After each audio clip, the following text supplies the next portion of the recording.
فَإِذَا اطْمَأْنَنْتُمْ فَأَقِيمُوا الصَّلَاةَ إِنَّ الصَّلَاةَ كَانَتْ عَلَى الْمُؤْمِنِينَ كِتَابًا مَوْقُوتًا۔ السلام علیکم ورحمۃ اللہ وبرکاتہ۔ الحمد للہ رب العالمین والصلاة والسلام علی اشرف الانبیاء والمرسلین نبینا محمد وعلی آلہ واصحابہ اجمعین وبعد۔ نماز سیریز کے تحت نماز باجماعت کے فضائل کے سلسلے میں کئی ایک حدیثیں نبی کریم صلی اللہ علیہ وسلم کی آپ کے سامنے اس سے پہلے حلقوں میں پیش کی گئی ہیں۔ اس حلقے میں بھی ہمارے سامنے جو ایک حدیث ہے، بڑی عظیم الشان حدیث ہے اور بہت زیادہ فضیلت کا نمایاں پہلو اس کے اندر موجود ہے، اور یہ پہلو اتنا قیمتی ہے جس کی انسان کو ہمیشہ ضرورت ہے، اور خصوصیت کے ساتھ موت کے بعد جب انسان کو ایک ذرہ نیکی کی حاجت ہوگی، ضرورت ہوگی، اس وقت یہ نیکی کام آئے گی۔ نماز باجماعت کی فضیلت کے حوالے سے ایک بات جو یہاں بیان کی گئی ہے اللہ کے نبی کی حدیث میں، وہ ہمیں انشاءاللہ تبارک و تعالیٰ اس حدیث میں مل رہی ہے، جس سے ہم انشاءاللہ تبارک و تعالیٰ فائدہ اٹھائیں گے۔ وہ روایت یہ ہے، فضیلت یہ ہے کہ جو شخص عشاء کی نماز اور فجر کی نماز جماعت کے ساتھ پڑھے گا، اسے اتنی فضیلت حاصل ہوگی کہ وہ فضیلت بڑی عظیم ہے، بڑی عظیم فضیلت ہے۔ وہ فضیلت کیا ہے؟ حدیث میں آ رہی ہو بات، اللہ کے نبی نے فرمایا جو شخص عشاء کی نماز جماعت کے ساتھ پڑھے گا، اسے عشاء کی نماز کا تو ثواب ملے گا ہی، لیکن اسے یہ فضیلت حاصل ہوگی کہ گویا اس نے آدھی رات تک تہجد پڑھا ہے، قیام اللیل کیا ہے۔ اور جو شخص فجر کی نماز جماعت کے ساتھ پڑھے گا، اسے اس کا دوگنا ثواب ملے گا، اس فضیلت کے اعتبار سے کہ گویا کہ اس نے پوری رات تہجد پڑھا ہے، قیام اللیل کیا ہے۔ میرے بھائیوں، آپ سوچئے کہ فرائض کے اندر جو کمیاں اور کوتاہیاں ہوتی ہیں،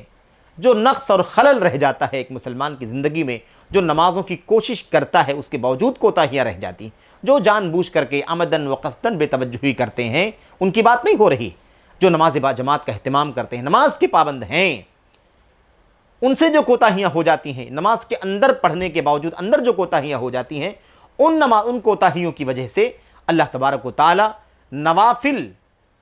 کی اہمیت ہے کہ نوافل کے ذریعے سے اس کی تلافی ہوتی ہے، نوافل کے ذریعے سے اس کمی کا، اس خلل کا، میرے بھائیوں، اس کی بھرپائی ہوتی ہے، اس کی تکمیل کی جاتی ہے۔ اللہ کے نبی علیہ الصلوۃ والسلام نے کیا فرمایا؟ نماز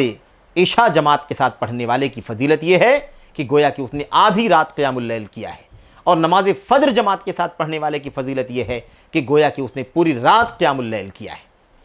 یہاں پر آپ اس بات کو سمجھ لیں کہ نماز باجماعت کو سمجھانے کے لیے بات کہی جا رہی ہے، یعنی نماز عشاء جماعت کے ساتھ پڑھنا ضروری ہے، نماز فجر جماعت کے ساتھ پڑھنا ضروری ہے۔ اس کے بعد اس کی فضیلت یہ ہے کہ نماز عشاء کی فضیلت، جماعت کے ساتھ پڑھنے کی فضیلت یہ ہے، دیگر تمام فضائل کے ساتھ ساتھ، کہ گویا کہ وہ آدھی رات تک قیام اللیل میں لگا رہا، تہجد پڑھتا رہا۔ اور آپ جانتے ہیں دأب الصالحین، اللہ کے نبی نے فرمایا تھا صلی اللہ علیہ وسلم نے کہ قیام اللیل جو ہے، تہجد جو ہے، یہ صالحین کا، اللہ کے نیک بندوں کا شیوا اور وطیرہ رہا ہے۔ ہمیشہ وہ نیک بندے اللہ تبارک و تعالیٰ کے قیام اللیل کا اہتمام کرتے رہے ہیں، تہجد کا اہتمام کرتے رہے۔ میرے بھائیو، میرے بزرگوں، تو یہ بہت ہی اہم چیز ہے۔ اللہ کے نبی علیہ الصلوۃ والسلام کی وہ حدیث، اللہ کے نبی فرماتے ہیں، حضرت عثمان بن عفان رضی اللہ تعالیٰ عنہ بیان کرتے ہیں کہ میں نے اللہ کے نبی علیہ الصلوۃ والسلام کو فرماتے ہوئے سنا، من صلی العشاء فی جماعہ فکأنما قام نصف اللیل ومن صلی الصبح فی جماعہ فکأنما قام اللیل کلہ۔ اللہ کے نبی علیہ الصلوۃ والسلام نے فرمایا، جس نے عشاء کی نماز جماعت کے ساتھ پڑھا، گویا کہ اس نے آدھی رات قیام اللیل کیا، اور جس نے فجر کی نماز جماعت کے ساتھ پڑھا، اس نے گویا کہ پوری رات قیام اللیل کیا۔ اس حدیث کو پڑھنے اور سننے کے بعد منافقوں کے بارے میں جو اللہ کے نبی نے بات بیان فرمائی تھی کہ سب سے مشکل نماز منافقوں کے لیے عشاء اور فجر کی نماز ہے، اسے سمجھنا آسان ہو جاتا ہے۔ جب اس نماز میں گرانی ہے، کیونکہ عشاء کی نماز کا جو وقت ہے وہ کام کاج کی مشقت سے واپس آنے کے بعد کا وقت ہے، اور اس کے بعد آرام کرنے کی نوبت آتی ہے، اس لیے گرانی ہوتی ہے تکان کی وجہ سے، نیند کے غلبے کی وجہ سے۔ اور فجر کی نماز نیند کے دوران ہوتی ہے، نیند سے اٹھ کر کے نرم گرم بستروں کو موسم کے حساب سے چھوڑ کر کے ہمیں نماز کے لیے حاضر ہونا ہوتا ہے، اس لیے فجر کی نماز بڑی گراں ہوتی ہے۔ میرے بھائیوں، اسی موقع پر، اسی بنیاد پر اللہ کے نبی نے فرمایا کہ اس گرانی کے باوجود بھی جو شخص جماعت کے ساتھ نماز پڑھے گا، عشاء کی نماز جماعت کے ساتھ پڑھے گا، آدھی رات قیام اللیل کرنے کا ثواب ملے گا، فجر کی نماز جماعت کے ساتھ پڑھے گا تو اسے پوری رات قیام اللیل کرنے کا ثواب ملے گا۔ میرے بھائیوں، میرے بزرگوں، تو بات سمجھنے کی ہے، خصوصی طور پر ہمیں اس کا اہتمام کرنا چاہیے۔ فجر کی نماز، عشاء کی نماز، میرے بھائیوں، اس سے بھی سمجھ میں آتا ہے کہ نماز باجماعت کی بڑی فضیلت ہے۔ عشاء کی نماز جماعت کے ساتھ پڑھنے کا درجہ اور فجر کی نماز جماعت کے ساتھ پڑھنے کا درجہ، ان دونوں میں آدھے آدھے کا انتر ہے، فرق ہے۔ یعنی نماز عشاء جماعت کے ساتھ پڑھنے کی فضیلت فجر کی نماز جماعت کے ساتھ پڑھنے کی فضیلت سے آدھی ہے، اور فجر کی نماز کی فضیلت جماعت کے ساتھ عشاء کی نماز کے بنسبت دوگنی ہے۔ تو اللہ کے نبی علیہ السلام نے اس بات کو اس لیے بیان فرمایا ہے تاکہ ہم اس فضیلت کو سمجھیں اور اس فضیلت کا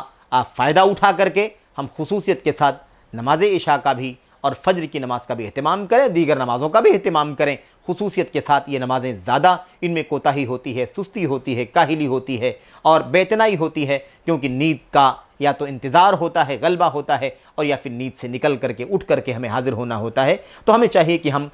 اس فضیلت کو سمجھیں، اور اسی بات کو اللہ کے نبی علیہ السلام نے فرمایا تھا۔ فجر اور عشاء کی نماز کا ذکر کرنے کے بعد آپ نے فرمایا تھا لو یعلمون ما فیہما لأتوہما ولو حبوا۔ آپ نے فرمایا تھا لوگوں کو نہیں اندازہ ہے کہ فجر کی، عشاء کی نماز اور فجر کی نماز میں کتنی فضیلت ہے، اس کا کتنا فائدہ ہے، اس میں کتنی زیادہ برکتیں رکھی ہیں اللہ تبارک و تعالیٰ نے، اس کا اندازہ نہیں ہے انہیں۔ اگر جان لے کہ ان دونوں نمازوں کی کتنی فضیلت ہے تو لأتوہما ولو حبوا، تو ضرور دونوں نمازوں میں حاضر ہوں گے یہ لوگ، چاہے انہیں گھٹنوں کے بل گھسٹ کر کے، چار زانوں گھسٹ کر کے آنا پڑے تو بھی یہ آئیں گے۔